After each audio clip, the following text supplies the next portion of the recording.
हाँ भैया। हाँ भाई, तो हम चैप्टर पढ़ रहे थे बिजनेस एनवायरनमेंट, ठीक है ना। अब अगर बिजनेस एनवायरनमेंट की हम बात करते हैं, एक सेकंड जो हैदर को भी ले लेता हूँ।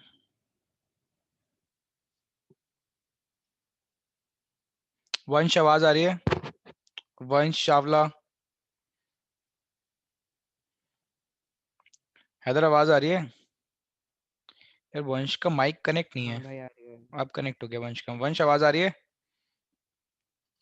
Good evening sir. Good evening वंश। हाँ भाई, तो हम बात कर रहे थे बिजनेस एनवायरनमेंट की, ठीक है ना। तो सबसे पहले मैंने आपको क्या बताया था, बिजनेस एनवायरनमेंट क्या है। Business environment is a sum total. Sum total का मतलब बिजनेस एनवायरनमेंट के अंदर वो सारी की सारी चीजें आती हैं जो हमारे बिजनेस को अफेक्ट करती हैं, वेदर डायरेक्टली और इनडायरेक्टली।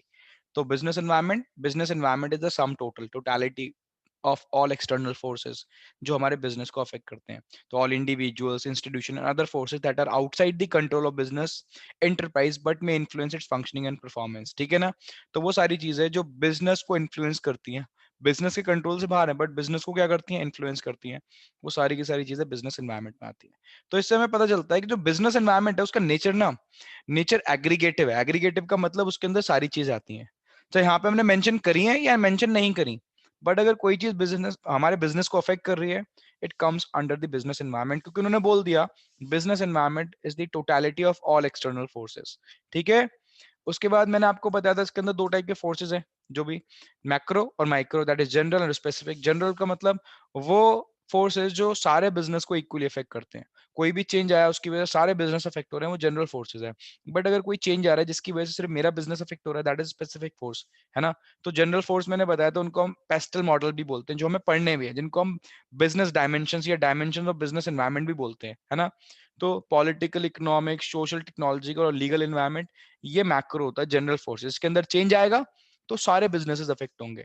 बट अगर मैं बात करता हूँ इन्वेस्टर्स की, कस्टमर्स की, competitor, supplier, share holder, these are the specific forces, ये सिर्फ मेरे बिजनेस को अफेक्ट करेंगे, ठीक है। उसके बाद मैंने बताया था बेटा बिजनेस एनवायरनमेंट इंटर रिलेटेड। एक बिजनेस एनवायरनमेंट में चेंज आएगा तो उसका इफेक्ट दूसरे पे भी होगा, ऊपर से चेंज आएगा ही आएगा, क्योंकि डायनामिक है ये, है ना। तो दोनों की वजह से, because it is inter related and dynamic, so it is equals to complex. ये क्या है, कॉम्प्लेक्स है, ठीक है ना। फिर मैंने बताया था बिजनेस एनवायरनमेंट रिलेटिव होता है, it changes from region to region, country to country. अगर एक कंट्री से दूसरी कंट्री जाओगे, business environment change, region to region, country to country change होता है, ठीक है। फॉर एग्जाम्पल जो मैंने लिख रखा है, साड़ी की डिमांड चाइना में नहीं है, इंडिया में है ना। तो कंट्री टू कंट्री चेंज करा हमने, तो बिजनेस एनवायरनमेंट चेंज हो गया। उसके बाद business environment is uncertain. Uncertainty का मतलब होता है, देखो चेंज तो होगा बट वो चेंज क्या होगा हमें नहीं पता, दैट इज अनसर्टेनिटी।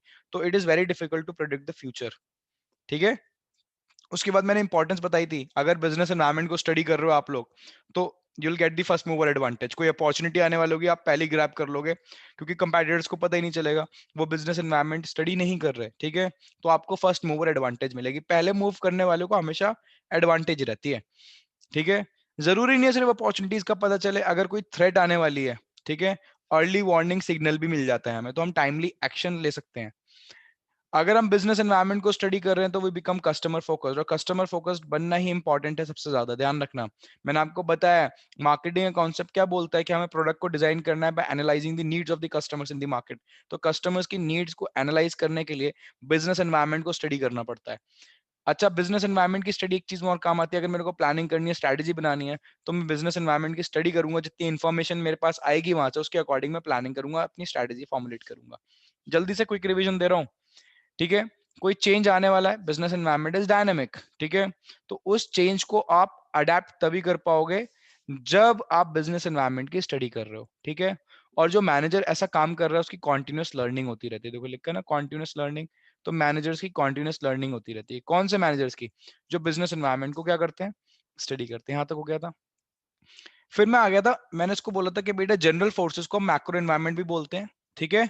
और या इसको हम क्या बोल सकते हैं, डायमेंशंस ऑफ बिजनेस एनवायरनमेंट। तो कभी अगर क्वेश्चन आता है identify the dimensions of business environment, तो पता होना चाहिए इनको डायमेंशन बोलते हैं, ताकि हम आइडेंटिफाई कर पाए, ठीक है। फिर मैंने आपको बताया था वही पेस्टल, याद रखो, पेस्टल। पेस्टल का मतलब, पी का मतलब पॉलिटिकल, ई का मतलब इकोनॉमिक्स, एस का मतलब सोशल, टी का मतलब टेक्नोलॉजिकल, एल का मतलब लीगल, ठीक है। तो सबसे पहले मैंने बात करी थी पॉलिटिकल की, बट अब मैं जो इकोनॉमिक दिख रहा है मैं वही समझा रहा हूँ पहले आपको।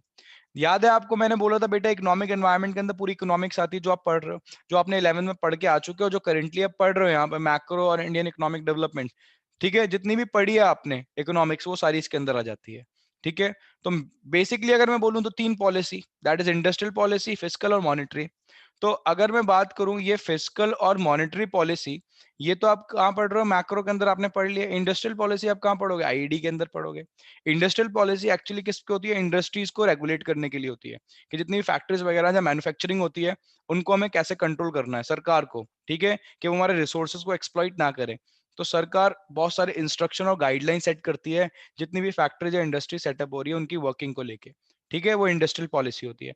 इंडस्ट्रियल पॉलिसी में चेंज आएगा तो मेरा बिजनेस अफेक्ट करेगा। मान लो मेरी किसी चीज की मैन्युफैक्चरिंग कंपनी हो, तो अगर सरकार ने कुछ इंडस्ट्रियल पॉलिसी के अंदर चेंज करा तो मेरा बिजनेस अफेक्ट होगा उससे। फिस्कल पॉलिसी, मैंने आपको फिस्कल का मतलब बता रखा है, something which is related to government income and government expenditure. कोई भी चीज सरकार की इनकम और सरकार के खर्चे से रिलेटेड है वो फिस्कल होती है। फिस्कल पॉलिसी का मतलब सरकार की इनकम और सरकार के खर्चे की पॉलिसी। सरकार की मेन सोर्स ऑफ इनकम क्या है, टैक्स, तो हम इसको टैक्सेशन पॉलिसी भी कभी कभार बोल देते हैं, बट इसके अंदर दोनों चीज आती है, ध्यान रखना, इनकम भी आती है और एक्सपेंडिचर भी। ठीक है, कि सरकार की एक्सपेंडिचर और इनकम पॉलिसी मेरे को अफेक्ट करेंगे, ऑब्वियसली करेंगी। इनकम, सरकार का main source of income tax है, करेक्ट। अब टैक्स सरकार ने बढ़ा दिया तो मेरे तो बिजनेस अफेक्ट होगा ना उससे। ठीक है, ऐसी मॉनेटरी पॉलिसी मैंने आपको बताया था बेटा, मॉनेटरी पॉलिसी इसलिए monetary policy totally control by the RBI, central bank of the country. अब सेंट्रल बैंक के पास बहुत सारे मेजर्स हैं, क्वांटिटेटिव एंड क्वालिटेटिव मेजर्स, याद है ना, bank rate, reverse repo rate, CRR, SLR, open market operation, marginal requirement, moral suasion, rationing of credit, सब ध्यान है। अगर आरबीआई ये इन रेट्स के अंदर चेंज करेगी तो पूरी इकोनॉमी में इफेक्ट आएगा, जिससे मेरा बिजनेस भी इफेक्ट होगा। समझ रहे हो, पूरा बैंकिंग सिस्टम चेंज हो जाता है तो मेरा बिजनेस भी इससे क्या होगा, अफेक्ट होगा। क्लियर है। तो बेटा तीन पॉलिसी, इंडस्ट्रियल, फिस्कल और monetary policy, comes under economic environment. तो अगर अगर कहीं भी ऐसा लिखा हुआ है, ठीक है, something related to industrial policy, fiscal या मॉनेटरी पॉलिसी, तो वो इकोनॉमिक एनवायरनमेंट, आग बंद करके वहां पे हमें क्या लिख देना, economic environment. But apart from these three policies मैंने कुछ और भी आपको चीजें लिखवाई थी जिससे हम रिकॉग्नाइज कर पाएंगे कि कौन सा बिजनेस एनवायरनमेंट यहाँ पे फॉलो हो रहा है। ठीक है, क्वेश्चन के अंदर तो मैंने बताया था, अगर किसी भी country economic system, property rights या रोल ऑफ पब्लिक सेक्टर कैसा है। रोल ऑफ पब्लिक सेक्टर का मतलब हमारे यहाँ दो सेक्टर है, मैंने आपको बताया था, on the basis of ownership, private और पब्लिक सेक्टर दो है ना। तो इस तरीके का कुछ लिखा है तो भी इकोनॉमिक एनवायरनमेंट है। Property rights, role of public sector, economic system, ठीक है। उसके बाद मैंने आपको बताया था स्ट्रक्चरल एनाटॉमी। स्ट्रक्चरल एनाटॉमी का मतलब जो अभी मैं आपको पढ़ा ही रहा हूँ, एम्प्लॉयमेंट और अनएम्प्लॉयमेंट के अंदर occupational distribution of labour, labour तीनों सेक्टर में ज्यादा कहाँ डिस्ट्रीब्यूटेड है। ठीक है, हमारी नेशनल इनकम का स्ट्रक्चर क्या है, ट्रेड के अंदर ट्रेड क्या क्या चीजें ज्यादा एक्सपोर्ट और इंपोर्ट होती हैं। ठीक है, कौन सा ऐसा सेक्टर है जो ट्रेड के अंदर ज्यादा कंट्रीब्यूशन देता है, यानी कॉम्पोजिशन ऑफ ट्रेड। ठीक है, इन सारी बातों से रिलेटेड कुछ बात हो रही है।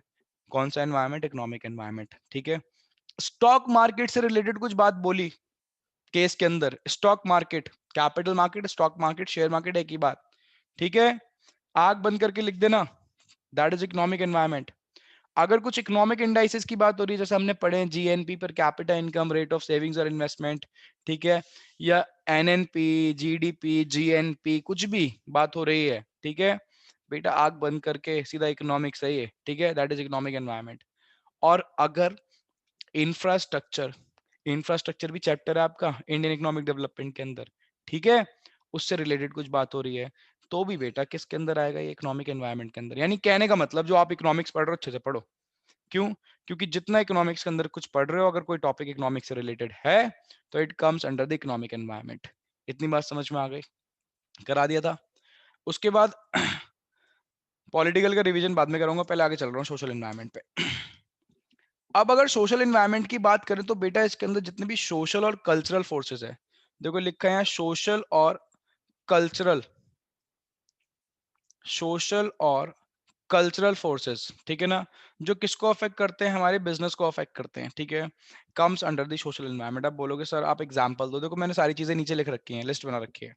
ठीक है, हमारी कंट्री के अंदर क्या क्या कस्टम्स और क्या क्या ट्रेडिशन है। ठीक, सोसाइटी की एक्सपेक्टेशन क्या है बिजनेस से, ठीक है ना, और हमारे यहाँ लोगों का लाइफस्टाइल कैसा है। ठीक है, ये सब किसके अंदर आएगा, ये सोशल एनवायरनमेंट के अंदर आएगा। ठीक है, हमारी सोसाइटी की क्या क्या वैल्यूज है, क्या क्या एथिक्स है, ठीक है, किसके अंदर आएगा, सोशल एनवायरनमेंट के अंदर।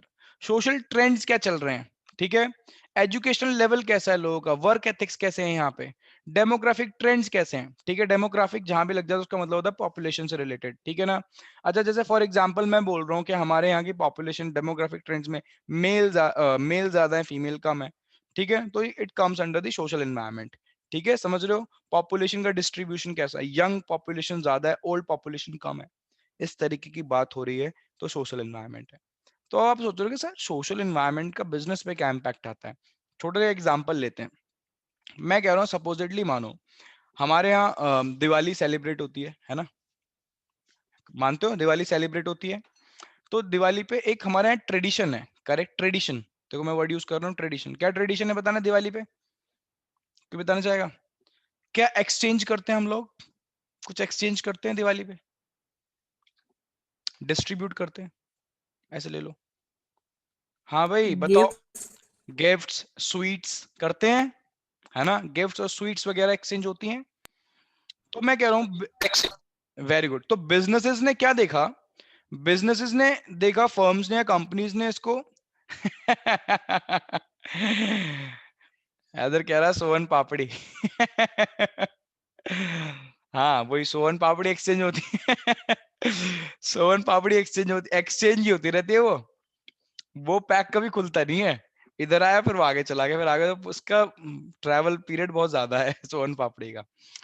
तो अब बिजनेसेस ने क्या देखा, इसको एज अपॉर्चुनिटी देखा कि यार यहाँ पे तो दिवाली सेलिब्रेट होती है और ट्रेडिशन क्या है, यहाँ का सोशल एनवायरनमेंट ऐसा है, दे एक्सचेंज स्वीट्स ऑन दिवाली। तो उन्होंने पैक्स निकाल दिए, गिफ्ट पैक्स निकाल दिए। अब देखते हैं कैडबरी के लगाते हैं, कुरकुरे के लगाते हैं, जो भी है ना। तो कंपनीज ने उसको एज अपॉर्चुनिटी देखा और अलग अलग टाइप के गिफ्ट्स बना दिए, है ना।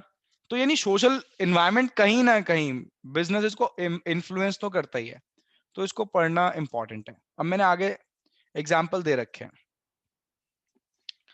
एज कॉम्पोजिशन बता दी मैंने, यंग और ओल्ड वाली बात, ठीक है ना। मैं कह रहा हूं अब इम्पैक्ट देख लो जरा जो मैं बता रहा हूँ। जैसे फॉर एग्जाम्पल देखो मैंने आपको देख दिया on Diwali gift packs are common, है ना। तो ये बिजनेसेस चेंज लाए हैं, है ना। अब आजकल लोग, मैं देखता हूँ स्वीट्स वगैरह कम, चॉकलेट्स वगैरह ज्यादा एक्सचेंज करते हैं और गिफ्ट्स ज्यादा एक्सचेंज करते हैं, पहले स्वीट्स होती थी। तो बिजनेसेस ने ही कहीं ना कहीं इसको ट्रेंड को चेंज करा है, क्योंकि उनका बिजनेस इससे इन्फ्लुएंस होता है। अब जैसे एक एग्जांपल और दे, आजकल देखो हमारे कंट्री के अंदर हेल्थ से रिलेटेड अवेयरनेस बहुत चल रही है, लोग बहुत ज्यादा अवेयर हो रहे हैं, ठीक है, और कॉन्शियस हो रहे हैं अबाउट देयर हेल्थ। हो रहे हैं नहीं हो रहे, हाँ या ना में जवाब दो पहले। हाँ भाई। हाँ भैया। हो रहे हैं। अब देखना कितनी सारी प्रोफाइल्स आ रही हैं आजकल, लोग फिटनेस एंथुजियास्ट बन जाते हैं, ठीक है ना, फिटनेस ट्रेनर बन जाते हैं। हो रहा है ये आजकल, ये बहुत ज्यादा चेंज आ रहा है। तो इसकी वजह से मान लो ये एक तरीके का सोशल ट्रेंड है ना। अब मैं कह रहा हूँ मान लो किसी बिजनेस ने इसको एज अपॉर्चुनिटी देखा, उसने बोला ये अगर लोग अगर अपनी हेल्थ को लेके कॉन्शियस हो रहे हैं तो they will demand for nutritious food, है ना। किसकी डिमांड करेंगे, न्यूट्रिशियस फूड की। तो बेटा आजकल आप देखो अलग अलग टाइप के रेस्टोरेंट्स ओपन हो रहे हैं जो सिर्फ हेल्दी फूड प्रोवाइड कराते हैं, ठीक है ना। कुछ जंक जंक प्रोवाइड नहीं कराते, ठीक है ना। सैलड्स वगैरह की डिमांड बढ़ रही है, तो न्यूट्रिशियस फूड की डिमांड बढ़ रही है। तो ये बिजनेसेस को देखना पड़ेगा कि सोशल ट्रेंड चेंज हो रहा है, तो हाँ जिसके अकॉर्डिंग चेंज हो रहा है, ठीक है, तो वो उसको एज अपॉर्चुनिटी देख के कुछ भी अपने प्रोडक्ट को अकॉर्डिंगली मोल्ड करके सेल कर सकते हैं, ठीक। अब एक बात और, हमारे यहाँ कहीं ना कहीं मैंने आपको बताया भी था अभी ऊपर, मैं बोलता हूँ बेटा हमारे यहाँ अगर पॉपुलर डेमोग्राफिक ट्रेंड देखूँ ना मैं, डेमोग्राफिक, तो कहीं ना कहीं पॉपुलेशन के अंदर मेल ज्यादा है और फीमेल कम है, थोड़ा सा इम्बैलेंस है। और कहीं ना कहीं फीमेल पॉपुलेशन को अपॉर्चुनिटीज इतनी इजीली नहीं मिलती, ठीक है। तो यहाँ पे एक सोशल ट्रेंड और है कि सरकार क्या करती है, सरकार विमेन के लिए रिजर्वेशन करती है, किसके अंदर, जॉब्स के अंदर, बहुत जगह होता है ना। तो ये भी क्या है, ये भी एक सोशल ट्रेंड है जिसके अकॉर्डिंग हमारे बिजनेसेस क्या हो रहे हैं, इन्फ्लुएंस हो रहे हैं। बात को समझ रहे हो, ठीक है। जैसे गवर्नमेंट जॉब के अंदर SC ST कोटा होता है, OBC कोटा होता है, वो भी इसके अंदर आएगा रिजर्वेशन, ठीक है। तो ये क्या है, ये हमारा पूरा का पूरा सोशल एनवायरनमेंट है। तो सोशल एनवायरनमेंट की अगर मैं बात करूं तो इसके अंदर क्या कहेंगे, सोशल और कल्चरल फोर्सेस जो हमारे बिजनेसेस को अफेक्ट करते हैं, with in which business firm operates, ठीक है। तो कस्टम ट्रेडिशन सोसाइटीज की एक्सपेक्टेशन बिजनेस से, अच्छा, सोसाइटीज की क्या एक्सपेक्टेशन हो सकती है बिजनेस से? बेटा सोसाइटी हमें सारी चीजें ऑफर करती है बिजनेस को। We derive every resource from the society. लोग काम करने भी कहाँ से आ रहे हैं? सोसाइटी से। तो हमारी रिस्पॉन्सिबिलिटी होती है, ठीक है, कि हम सोसाइटी के लिए बहुत सारे काम करें। वो CSR के अंदर आते हैं, कॉर्पोरेट सोशल रिस्पॉन्सिबिलिटी के अंदर। वो फर्स्ट चैप्टर में करा चुका हूं मैं, ध्यान रखना, ठीक है। Values, social trends, educational level and awareness of rights, work ethics, demographic trend, ये सारी चीजें किस में आएंगी? हमारी सोशल एनवायरनमेंट में, ठीक है। अब सबसे सिंपल एनवायरनमेंट हमारा टेक्नोलॉजिकल एनवायरनमेंट। तो बेटा टेक्नोलॉजिकल एनवायरनमेंट बिजनेसेस को बहुत ज्यादा इन्फ्लुएंस करता है, बहुत ज्यादा अफेक्ट करता है। ये बात एविडेंट है। एविडेंट का मतलब साफ दिखती है हमें, है ना। अब टेक्नोलॉजी में क्या होती है? दो चीज होती है, अपग्रेडेशन होती है, डिग्रेडेशन होती है। अपग्रेडेशन के साथ ही डिग्रेडेशन होती है। कोई नई टेक्नोलॉजी आ गई तो वो अपग्रेडेड, अब पुरानी वाली क्या हो गई? वो डिग्रेड हो गई, है ना। तो जब भी टेक्नोलॉजी में अपग्रेडेशन होता है तो पैरेलली डिग्रेडेशन भी होता है। तो technological environment refers to the state of technology. किसी कंट्री के अंदर स्टेट ऑफ टेक्नोलॉजी क्या है, और उससे रिलेटेड एस्पेक्ट्स भी इसके अंदर इंक्लूड होते हैं टेक्नोलॉजी से। लाइक टेक्नोलॉजी के चेंजेस, कंट्री के अंदर रिसर्च एंड डेवलपमेंट की फैसिलिटीज, मैन्युफैक्चरिंग प्रोसेस क्या यूज होता है, लेबर इंटेंसिव है, कैपिटल इंटेंसिव है, ये सारी की सारी चीजें, ठीक। बट कंट्री के अंदर जो टेक्नोलॉजिकल एनवायरनमेंट है ना, मैं बिजनेस की बात नहीं कर रहा, टेक्नोलॉजिकल एनवायरनमेंट, वो टोटली डिपेंड करता है बेटा स्पिरिट ऑफ इन्वेंशन पे, ठीक है। ज्यादातर स्पिरिट ऑफ इन्वेंशन के कंट्री के अंदर, लोगों के अंदर कितनी स्पिरिट है अबाउट द इन्वेंशन। इन्वेंशन का मतलब नई चीज प्रोड्यूस करने में, ठीक है। और इनोवेशन कैसा है? इनोवेशन का मतलब नई सोच लोगों के बीच में कैसी है, ठीक है। Innovation among people. सरकार रिसर्च और डेवलपमेंट की फैसिलिटीज देती है, नहीं देती? जब लोग कुछ कुछ बहुत सारी चीजें डेवलप कर लेते हैं तो उनके लिए क्या IPR है? IPR का मतलब होता है इंटेलेक्चुअल प्रॉपर्टी राइट्स। मैं कह रहा हूँ ये फोन मेरा है, ठीक है, ये मेरा फोन है, मैं इसको स्टैब्लिश कर सकता हूँ ये मेरा फोन है, अगर मेरे से कोई ले भी लेता है, चुरा भी लेता है, ठीक। बट मेरा किसी ने आइडिया चुरा लिया और उसने इम्प्लीमेंट कर दिया, उसने बिजनेस सेटअप कर लिया, उसने नई टेक्नोलॉजी एडवांस कर ली, क्योंकि मेरा आइडिया था वो, है। अब मैं कहाँ से सरकार को एस्टैब्लिश करूं कि यार मेरा आइडिया था वो? तो उसको बोलते हैं इंटेलेक्चुअल प्रॉपर्टी। वो आइडिया ना मेरी प्रॉपर्टी है, कौन सी प्रॉपर्टी है? इंटेलेक्चुअल। तो ये इन सारे ये राइट्स हैं कंट्री के अंदर या नहीं है? ये टोटली जो सारी बातें हैं ना, ये कहीं ना कहीं बूस्ट देती हैं टेक्नोलॉजिकल एनवायरनमेंट को।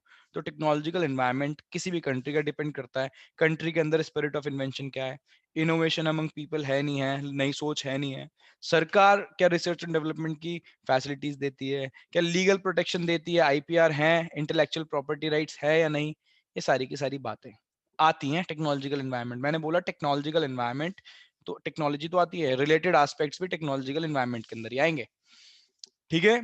तो टेक्नोलॉजिकल एनवायरनमेंट का बहुत ग्रेटर सिग्निफिकेंस है, क्योंकि एडवांसमेंट और डिग्रेडेशन, अपग्रेडेशन और डिग्रेडेशन दोनों इन्फ्लुएंस करता है किसको? बिजनेस को। तो जितने अब डिजिटल पेमेंट्स आ गई हैं, ATM फैसिलिटीज, ऑनलाइन रिजर्वेशन आ गया है, ऑनलाइन टीचिंग आ गई है, कहीं ना कहीं ये चीजें बिजनेसेस को इन्फ्लुएंस कर रही हैं, ठीक है। Very simple. एक सेकंड रुकना,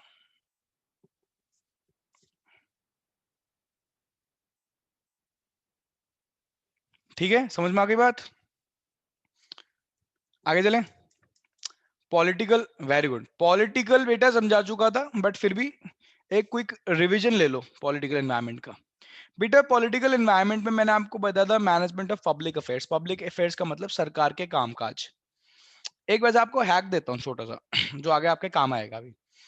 अगर केसेस में कहीं भी लिखा है गवर्नमेंट, सरकार, चाहे वो सेंट्रल हो चाहे वो स्टेट हो, सरकार के बारे में कुछ बात हो रही है, लिखा है गवर्नमेंट, आंख बंद करके ज्यादा सोचने की जरूरत नहीं है, ठीक है।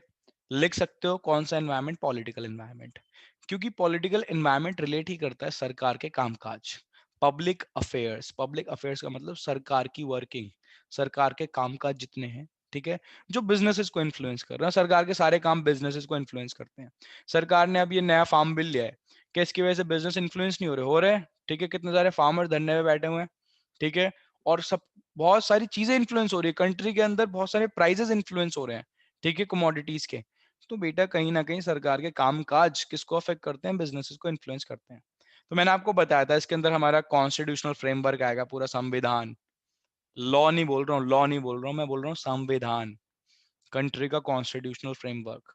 पॉलिटिकल नेचर आपको बताया था मैंने, कि कंट्री के अंदर नेचर और आइडियोलॉजी, आइडियोलॉजी की हिंदी होती है विचारधारा, ठीक है। क्या है? दैट इज डेमोक्रेसी, हम फॉलो करते हैं, ठीक है। पॉलिटिकल स्ट्रक्चर कैसा है, जैसे हमारे यहाँ सेंटर, दो टाइप की गवर्नमेंट है, सेंटर और स्टेट। बहुत जगह नहीं होती, बहुत जगह सिर्फ एक ही गवर्नमेंट होती है कंट्रीज में। बट हमारे यहाँ कैसा स्ट्रक्चर है, सेंटर और स्टेट वाला स्ट्रक्चर है, कि दो टाइप की गवर्नमेंट होती है। वैसे देखा जाए तो 3 टियर बोलते हैं, क्योंकि कहीं ना कहीं लोकल लेवल पे, पंचायत लेवल पे भी इलेक्शंस होते हैं, ठीक है। उसके बाद अगर हम बात बोलें तो स्टेबिलिटी ऑफ गवर्नमेंट, क्यों स्टेबिलिटी ऑफ गवर्नमेंट क्यों मैटर करती है बेटा, क्योंकि कोई सरकार कोई पॉलिसीज ले आई, ठीक, अगली बार वो गवर्नमेंट चली गई तो नई गवर्नमेंट आई, उसने पॉलिसीज कैंसिल कर दी, इसकी वजह से बिजनेसेस बहुत इन्फ्लुएंस होते हैं। तो स्टेबिलिटी ऑफ गवर्नमेंट, गवर्नमेंट के प्रोसेसेस क्या है, हमारे यहाँ पार्टी सिस्टम है नहीं है। पार्टी सिस्टम जैसे हमारे मल्टी पार्टी सिस्टम है इंडिया के अंदर। मल्टी पार्टी सिस्टम मतलब एक से ज्यादा पार्टी कंटेस्ट करती है इलेक्शन को। यूएस में बाय पार्टी सिस्टम है, वहां सिर्फ दो ही पार्टी है, बताया था मैंने। उनकी इलेक्शन, उनकी फंडिंग, ये सारी की सारी बातें पॉलिटिकल एनवायरनमेंट में आती है, ठीक है। लास्ट वाली लाइन बस मैंने आपको लिख के बता रखा है कि इंडिया एक डेमोक्रेटिक नेशन है, जहां पे सरकार एक बहुत इंपॉर्टेंट रोल प्ले करती है बिजनेस एक्टिविटीज के अंदर, ठीक है।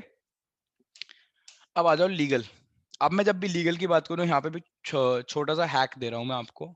वो हैक ये है कि किसी भी एक्ट की बात हो रही है, एक्ट, एक्ट का मतलब लॉ, किसी भी, पहले एक्चुअली क्या होता है, ड्राफ्ट बनता है, ड्राफ्ट। ड्राफ्ट मतलब ऐसी फॉर्मल नहीं है वो। मान लो कभी कभार हम काम करते हैं, एक रफ में काम करते हैं, रफ के बाद हम उसको फेयर काम करते हैं, ऐसे करते हैं ना। क्योंकि भाई रफ के अंदर सारी गलतियां वगैरह कर लो, जब उसके अंदर हो जाए तो फिर उसको फेयर कर लो, करते हैं ऐसे लोग, है ना। अब मैं कह रहा हूँ जो रफ है ना, वो ड्राफ्ट है, ड्राफ्ट को बिल बोलते हैं, बिल, ठीक। जब उसके अंदर, जब तक वो पार्लियामेंट में घूम रहा है, इधर से उसके अंदर कमियां आ रही हैं, लोगों में लड़ाई चल रही है, उसके अंदर ये चेंज करो वो चेंज करो, अभी तक वो बिल है, वो ड्राफ्ट ही है, ठीक है। अब जब सारी कमियां वमियां दूर हो गई, ठीक है ना, मेजोरिटी उसके फेवर में आ गई, ठीक है, तो वो एक्ट बन जाता है। और एक्ट बन गया तो वो लॉ हो गया। समझ रहे हो मेरी बात को। तो एक्ट जो है, एक्ट, बहुत सारे एक्ट्स ऐसे हैं हमारी कंट्री के अंदर जो पर्टिकुलरली बिजनेसेस के लिए ही बनाए गए हैं।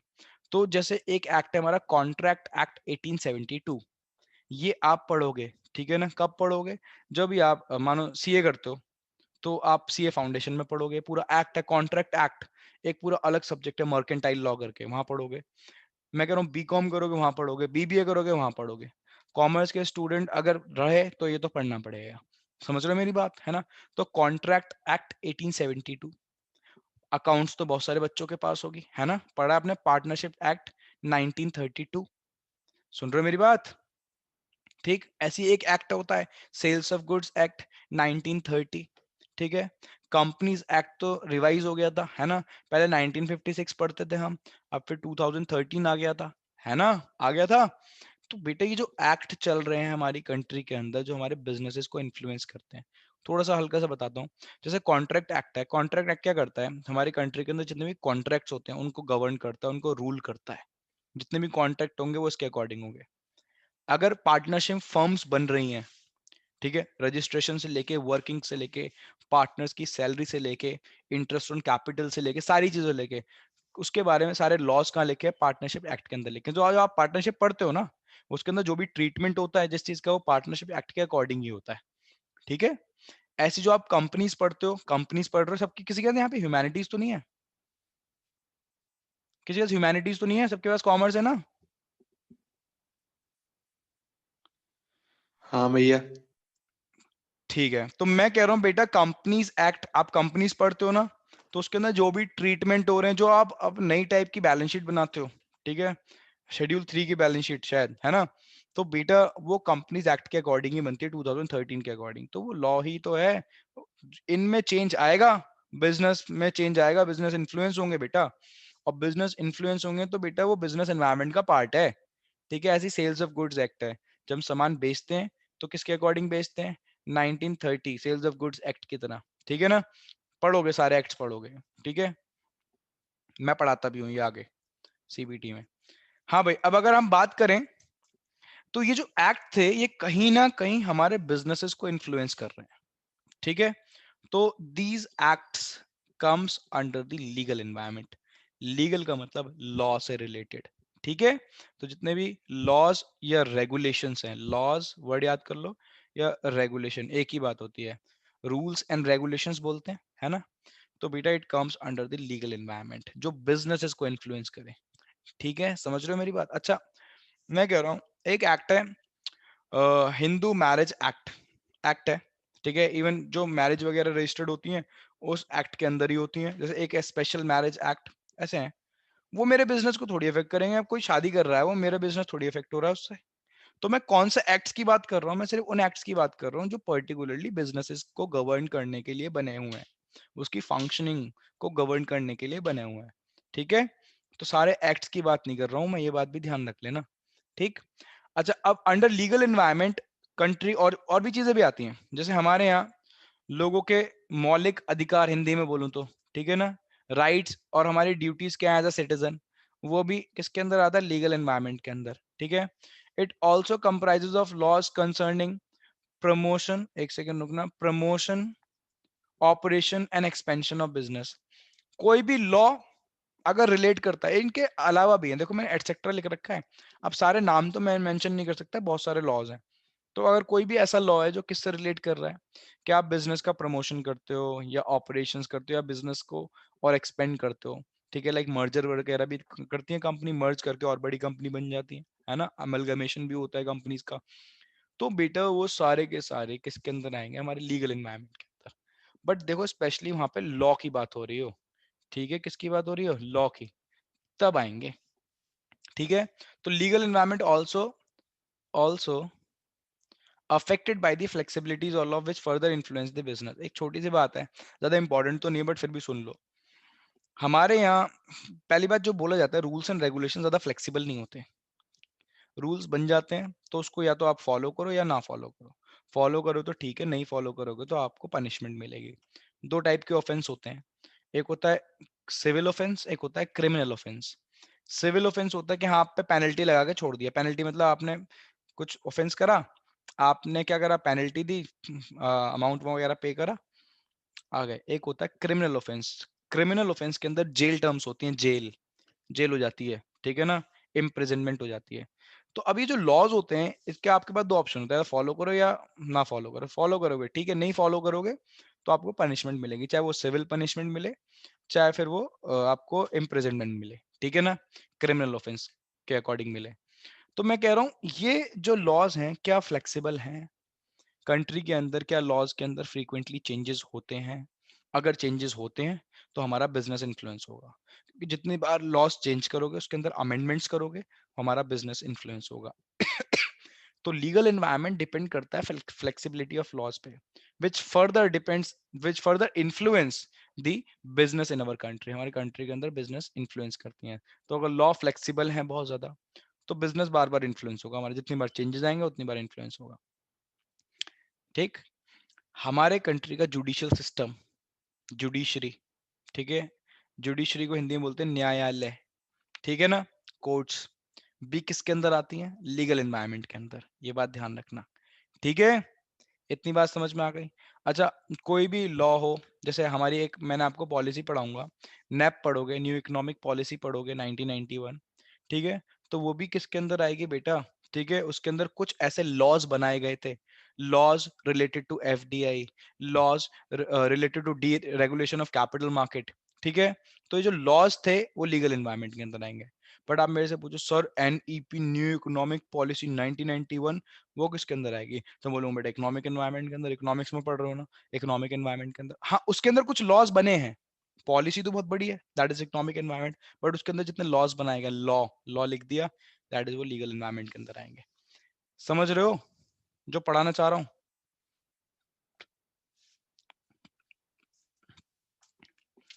गला दुख गया बोल बोल के?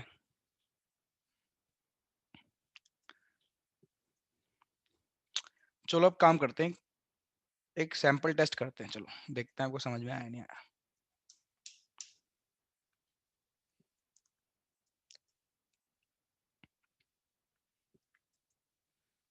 पहले आप, अच्छा एक बात और बताई थी मैंने आपको, पहले इस चैप्टर के अंदर इकोनॉमिक पॉलिसी भी थी, अब सिलेबस में नहीं है, ठीक है।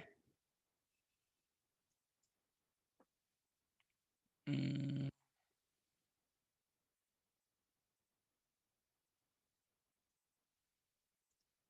चलो भाई ये वाला क्वेश्चन कर दो, चलो पहले नमन एंड गोविंद वाला। आपके लिए क्वेश्चन रीड कर देता हूँ, क्योंकि फीस तो आप पूरी वसूल करते हो मेरे से, ठीक है भाई। क्वेश्चन रीड कर देता हूँ आपके लिए। हाँ भाई, क्वेश्चन क्या, identify and state the component, same बात है, of business environment highlighted in the above paragraph. तो कंपोनेंट वही आइडेंटिफाई करने हैं हमें, ठीक है, डायमेंशंस। फिर क्या करना है, हमें दो फीचर बताने हैं, state any two features of business environment as discussed by the professor Mehta. ठीक है, जो मेहता है, जो प्रोफेसर मेहता है, उन्होंने डिस्कस करे नमन और गोविंद से। ठीक है, दो होंगे उनके स्टूडेंट वगैरह होंगे अगर ये प्रोफेसर है। Also state two points of importance, business environment की दो इंपॉर्टेंस बतानी है जो ऊपर मेहता जी ने बोली है। कोई है जो मेरी हेल्प करे थोड़ी सी इसको रीड करने में? कोई देखते हैं, कोई वॉलंटियर करता है अपने आप।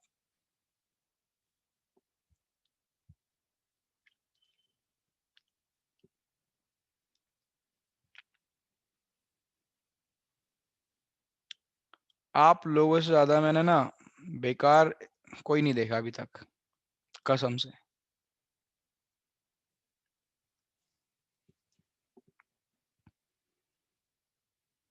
है कोई? वॉलंटियर का मतलब होता है अपने आप आगे आके करना।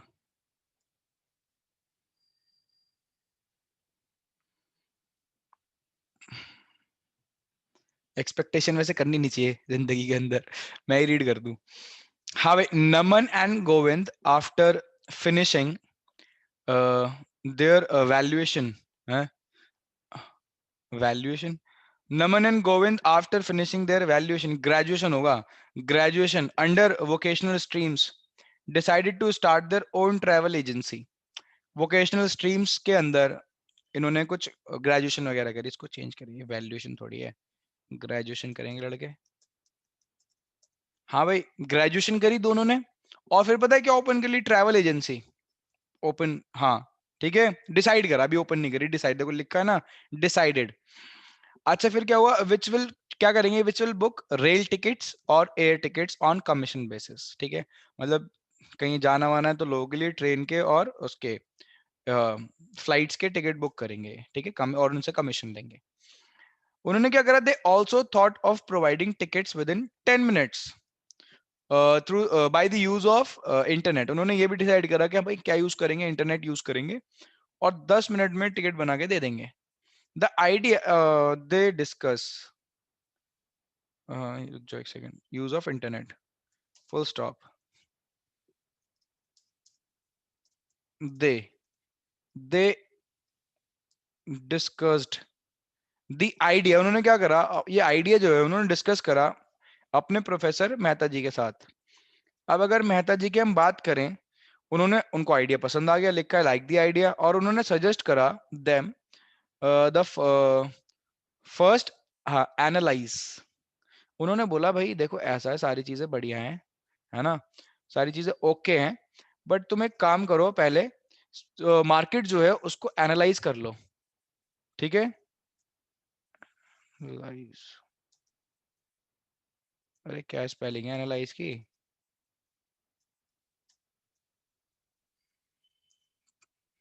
और भाई स्पेलिंग क्या है? ठीक है, ठीक है, उन्होंने बोला भाई पहले मार्केट को एनालाइज कर लो। The business environment which consist of investors, क्योंकि बिजनेस एनवायरनमेंट के अंदर क्या बहुत सारे इन्वेस्टर्स हैं, ठीक है, इन्वेस्टर्स हैं, कंपेटिटर्स हैं और अदर फोर्सेस हैं, सोशल और पॉलिटिकल, ठीक है, जो आपके बिजनेस को इन्फ्लुएंस कर सकते हैं। ये कौन बोल रहा है, ये बेटा मेहता साहब बोल रहे हैं, दोनों को, नमन और गोविंद को। ठीक है, और डायरेक्टली भी करते हैं और इनडायरेक्टली भी करते हैं। फिर मेहता जी ने और क्या बोला, he further told them about the technological improvements. उन्होंने टेक्नोलॉजिकल इंप्रूवमेंट्स के बारे में बताया, and shift in the consumer preference. उन्होंने बोला बेटा कंज्यूमर की जो प्रेफरेंस है, चेंजेस, वो जो प्रेफरेंस करते हैं वो भी चेंज होती रहती है मार्केट के अंदर, दैट में हिंडर देयर बिजनेस परफॉर्मेंस, और बिजनेस को बहुत ज्यादा इन्फ्लुएंस कर सकती है, रोक सकती है। उन्होंने क्या बोला, ही emphasizes on making, प्लांट्स नहीं है, प्लान्स है, ठीक है, plans, keeping in mind the threat posed posed by the competitors. उन्होंने बोला देखो पहली बात, सारे प्लान्स वगैरह बनाने से पहले देख लेना कंपेटिटर्स क्या क्या थ्रेट तुम्हें दे सकते हैं, जो तुम्हारे कंपेटिटर्स हैं, so so they can deal with the situation effectively. ठीक है ना, comma, this alignment of business operations with the business environment will result in better performance. अगर अपने business को चलाओगे business environment को स्टडी करते करते तो बेटर परफॉर्मेंस आएगी। ये सारी बातें हो गई, यानी काफी सारे सजेशन दे दिए मिस्टर मेहता जी ने। Identify and state the component, components नहीं बोला मैंने, देखो क्लियरली देखो लिखा है वहां पे, component of business environment highlighted in the above paragraph. चलो भाई जल्दी से बता दो क्या कंपोनेंट आपको दिखाई दे। टेक्नोलॉजिकल। करेक्ट, क्या दिख रहा है मेरे को? टेक्नोलॉजिकल मेनली जो दिख रहा है मेरे को, मेनली। ऐसे तो वहां पे वो बात किसकी भी कर रहे हैं, वो ये भी बोल रहे हैं कि पॉलिटिकल भी है, सोशल भी, लिखा तो है ना। बट अगर मैं पूरी केस स्टडी को देखूं तो कहीं ना कहीं वेटेज ज्यादा पता है किस पे आ रही है, टेक्नोलॉजिकल पे आ रही है ना। और उन्होंने एक ही पूछा है तो मैं और तो लिख नहीं सकता, वेटेज देखनी पड़ेगी। तो बेटा यहाँ पे हम लिखेंगे टेक्नोलॉजिकल एनवायरनमेंट, ये बात ध्यान रखना, ठीक है। ये बात तो हो गई, तो सिंपल था, बहुत इजी। मेन बात पे आओ, नीचे लिखा है state any two feature of the business environment as, इस इंपॉर्टेंट बात, एनी तो लिख दिया, एनी, ठीक है ना। एनी इसलिए लिखा हो सकता है ऊपर दो से ज्यादा हो, ठीक, बट अपने मन से कुछ भी नहीं लिख सकते यहाँ पे कि भाई हमने तो इतने सारे पढ़े, दो उठा के लिख दिए ना, क्योंकि क्वेश्चन के अंदर बोल रहा है state any two features of business environment. आगे देखो, as discussed by professor Mehta with Naman and Govind. चलो भाई दो फीचर बताओ, मैं कुछ मार्क कर देता हूं तो आप ढूंढो। मैं कुछ मार्क कर देता हूँ, ये देखो, तब तक आप ढूंढो, इधर मत देखो जहां मैं मार्क कर रहा हूँ, और जगह देखो। improvement and innovation. बेटा फीचर्स, फीचर्स, बेटा फीचर्स कह रहा हूं मैं बिजनेस एनवायरनमेंट के, जो मैंने पीछे पढ़ाए हैं वो फीचर्स की बात कर रहा हूँ। देखो ढंग से, ये जो मैंने मार्क करा चाहिए, जनरल करेक्ट, अब आई ना बात, बढ़िया। तो एक तो देखो मेरे को दिख रहा है ये सोशल, पॉलिटिकल एटसेट्रा बोल रहे हैं, ऊपर से बोल रहे हैं investors, competitors and other forces, ठीक है ना। एक सेकंड, क्या कह रहा है इधर? हाँ हैदर आ रहा हूँ, एक सेकंड उस पर भी आ रहा हूँ। यार हैदर मैसेज डाल देना, थोड़ा लेट स्टार्ट करेंगे आईडी, ठीक है, बोल देना बैच चल रहा है अभी। हाँ भाई, तो सुन रहे हो मेरी बात? तो मैंने जो मार्क करा है, दीज आर येलो में, these are specific forces, investors, competitors, दिख रहा है ना। और आगे जो मैंने ग्रीन में करा है वो कौन से फोर्सेस हैं? General forces. तो एक फीचर तो दिख रहा है मेरे को, दैट इज व्हाट, बताओ भाई, general and specific forces. Very good, business environment includes general and specific forces both, दिख रहा है ना। आ जाओ आगे चलते हैं, और देखो, और दे रखा he further told them about the technological improvement and shift in consumer preference. हाँ भाई, अनसर्टेनिटी। अनसर्टेनिटी चलो बोल दो, बट थोड़ा और एक्यूरेसी से बताओ। कंज्यूमर प्रेफरेंस दैट में हिंडर देयर बिजनेस परफॉर्मेंस। हाँ भाई, एक देखो और दिख रहा है मेरे को, अभी दो इंपॉर्टेंस भी बतानी है, फीचर्स अलग करना, इंपॉर्टेंस अलग करना। देखो क्योंकि यहाँ लिखा he emphasises on making plans, strategy formulation, ध्यान है, तो ध्यान रखना, मैं सिर्फ बता रहा हूँ क्योंकि टाइम कम रह गया है, ठीक है। तो सिर्फ Relativity. बेटा रिलेटिविटी क्यों होगा? Because relativity is all about changing from region to region and country to country.